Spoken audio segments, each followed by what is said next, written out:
नमस्कार दोस्तों आप सभी का स्वागत है आप ही के अपने इस YouTube चैनल में। दोस्तों आज मैं फिर आप सभी के सामने हाजिर हूं एक और नई वीडियो के साथ। दोस्तों जैसा कि आप सभी जानते हैं, देव उठनी एकादशी का पर्व है। यह पर्व दीपावली के पर्व के बाद आता है। इस एकादशी का सबसे बड़ा महत्व और विशेष महत्व बताया गया है। मान्यता ऐसी है कि इस एकादशी की तिथि पर भगवान विष्णु जागृत होते हैं, यानी कि वे शयन काल को पूर्ण कर लेते हैं और पुनः पृथ्वी की बागडोर अपने हाथों में लेते हैं। भगवान विष्णु एकादशी को जागकर देव उठनी एकादशी के रूप में इस पर्व को मनाने के लिए आशीर्वाद देते हैं। इस दिन से ही चतुर्मास आरंभ होता है। कार्तिक शुक्ल पक्ष की एकादशी के दिन भगवान विष्णु के उठते ही चतुर्मास समापन हो जाएगा। पौराणिक मान्यताओं के अनुसार देव उठनी एकादशी के दिन भगवान विष्णु क्षीर सागर में 4 महीने के बाद जागते हैं। जब भगवान विष्णु पाताल लोक में विश्राम करने के लिए चले जाते हैं तो सभी प्रकार के मांगलिक कार्यों पर रोक लग जाती है। इस दौरान शादी विवाह जैसे आयोजन नहीं किए जाते। देवोत्थान एकादशी पर भगवान विष्णु के जागने के बाद ही सभी प्रकार के मांगलिक कार्य भी शुरू हो जाते हैं। भगवान विष्णु 4 महीने के शयन काल के बाद देवा उठनी एकादशी के दिन जागते हैं। धार्मिक मान्यताओं के अनुसार एकादशी के दिन से आगे आने वाले समय में ही कोई भी मांगलिक कार्य विवाह आदि संपन्न किए जा सकते हैं। इसके अलावा इस दिन अगर आप विधिवत पूजा अर्चना कर लेते हैं तो इसका फल भी आपको अवश्य ही मिलता है और पूजा करने वाले व्यक्ति को 1000 अश्वमेध के बराबर का पुण्य फल प्राप्त होता है। माना जाता है कि भगवान विष्णु इसी दिन विश्राम से जागृत होकर सृष्टि का कार्यभार संभालते हैं। देव उठनी एकादशी से सभी मंगल कार्य भी शुरू होंगे। ऐसे में आइए जानते हैं कि इस शुभ दिन पर आपको क्या ऐसा कर लेना चाहिए जिससे आपका भाग्य 1000 अश्वमेध यज्ञ के बराबर पुण्य फल प्राप्त करने के बाद आपकी सोई हुई किस्मत भी जाग जाए। आज की इस वीडियो में हम आपको पीपल के वृक्ष और एक दीपक से करने वाला उपाय बताएंगे, जिसे करने से आपकी सोई हुई किस्मत रातों रात जाग जाएगी। इसके अलावा हम आपको अन्य उपाय भी बताएंगे, इसीलिए आप इस वीडियो को अंत तक देखते रहें। साथ ही आपको बताएंगे कि देव उठनी एकादशी के दिन जो व्यक्ति व्रत करते हैं उन्हें व्रत क्यों करना चाहिए और व्रत की विधि क्या है। तो सबसे पहले बात करते हैं अपने आज के इस उपाय के बारे में, पीपल के वृक्ष और दीपक के उपाय के बारे में। दोस्तों ऐसा माना जाता है कि पीपल के वृक्ष में सभी देवी देवताओं का वास होता है। खास तौर पर भगवान विष्णु का वास माना जाता है। यही वजह है कि देव उठनी एकादशी के दिन पीपल के वृक्ष के साथ अगर आप कुछ खास उपाय कर लेते हैं तो आपके जीवन में सौभाग्य सुख समृद्धि आने से कोई भी नहीं रोक सकता है। आपका भाग्य 1000 गुना प्रबल हो जाता है और 1000 अश्वमेध यज्ञ करने के बराबर का आपको फल मिलता है, क्योंकि इस उपाय से आपकी की हुई पूजा सीधे भगवान विष्णु और माता लक्ष्मी के चरणों में अर्पित होती है, जिससे वे प्रसन्न होकर आपके जीवन में धन सुख समृद्धि गाड़ी बंगला आदि आपकी सभी मनोकामनाएं पूरी कर देते हैं। इस उपाय के लिए दोस्तों आपको सुबह प्रातःकाल जल्दी उठ जाना है। उठने के बाद अपने नित्य कर्म आदि से निर्वृत्त होकर आपको अपने घर में ही जो रोजमर्रा की पूजा करते हैं वह कर लेनी है। साथ ही साथ माता लक्ष्मी जी और भगवान विष्णु के समक्ष आपको एक देसी घी का दीपक भी जला देना है। दीपक जलाने के बाद अपने हाथ जोड़कर आंखें बंद कर लें और ओम नमो भगवते वासुदेवाय इस मंत्र का आप 11 बार जाप करें। 11 बार जाप कर लेने के बाद आप इस जलते हुए दीपक को उठाकर ले जाएं और एक पीपल के वृक्ष के नीचे आप इसे रख दें।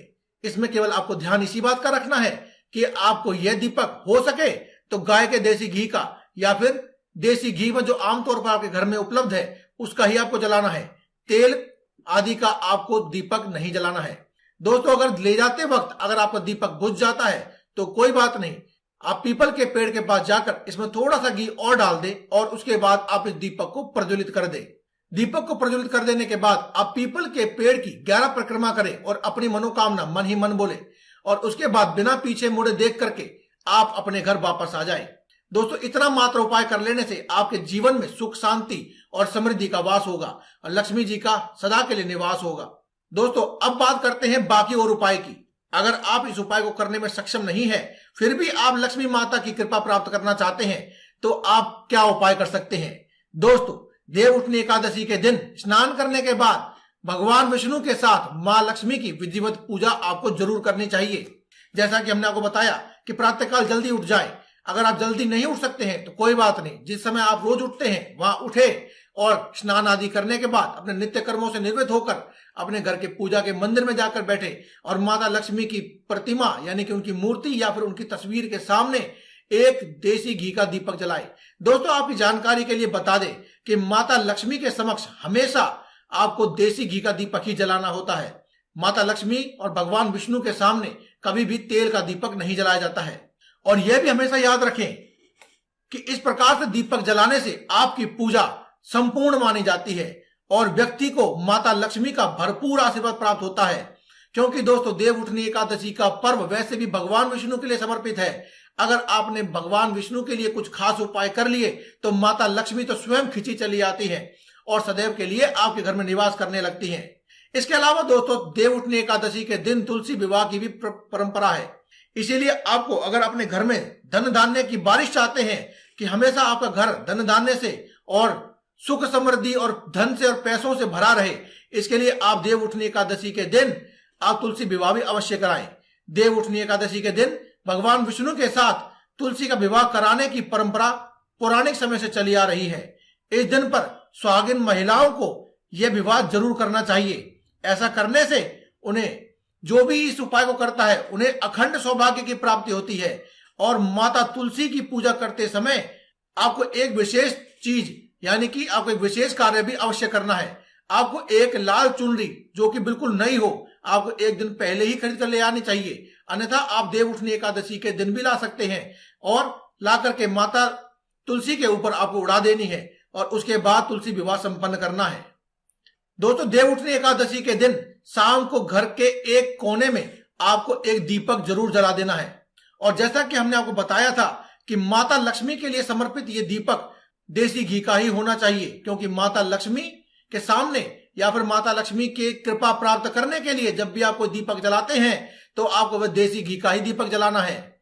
और इसके बाद आपको उसी कोने में माता लक्ष्मी को अपने मन में निवास करके आप ये समझ लें कि यहाँ माता लक्ष्मी जी हैं, उस दीपक में ही माता लक्ष्मी को समझें और उनकी पूजा जरूर करनी चाहिए। इनकी पूजा करने के लिए आप उन्हें पुष्प अर्पित करें और थोड़े से चावल डाल दें।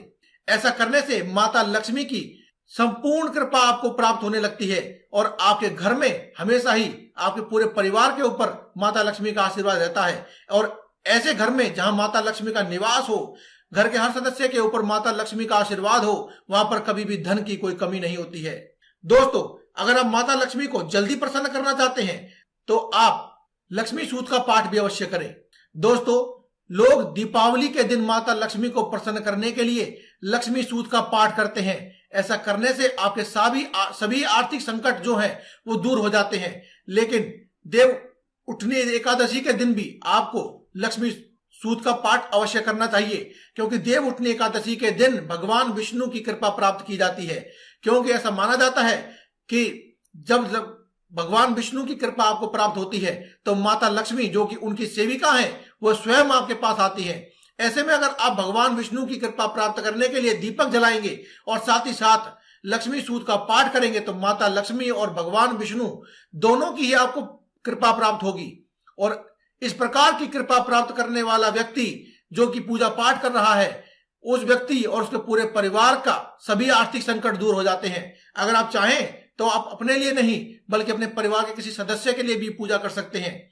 इसके अलावा दोस्तों, एक गुप्त उपाय भी हम आपको बताएंगे। इसके बाद हम आपको बताएंगे कि इस एकादशी यानी कि देव उठनी एकादशी के दिन आपको व्रत किस प्रकार से करना चाहिए।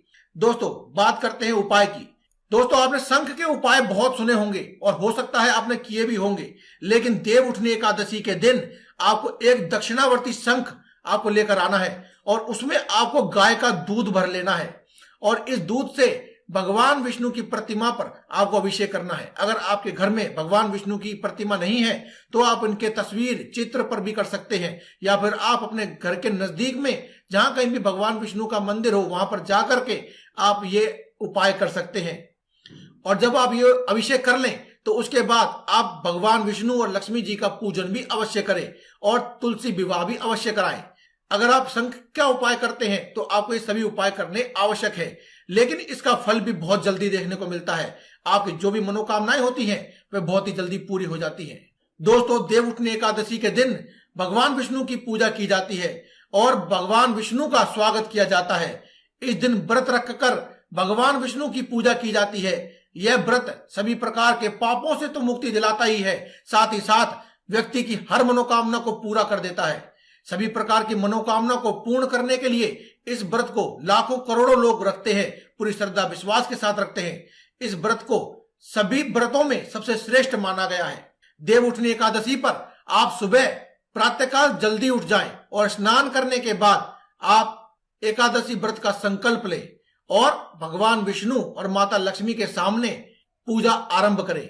देवउठनी एकादशी के दिन घर के आंगन में भगवान विष्णु के चरणों की आकृति आपको अवश्य बनानी चाहिए, या फिर आप बाजार से बनी हुई भी लेकर आ सकते हैं। और प्रसाद के रूप में कार्तिक मास में उत्पन्न होने वाले फलों का आपको प्रयोग करना चाहिए, यानी कि जो मौसम के फल होते हैं जैसे कि शकलगंध, आलू आदि, ये जो फल होते हैं आपको इनका उपयोग करना चाहिए।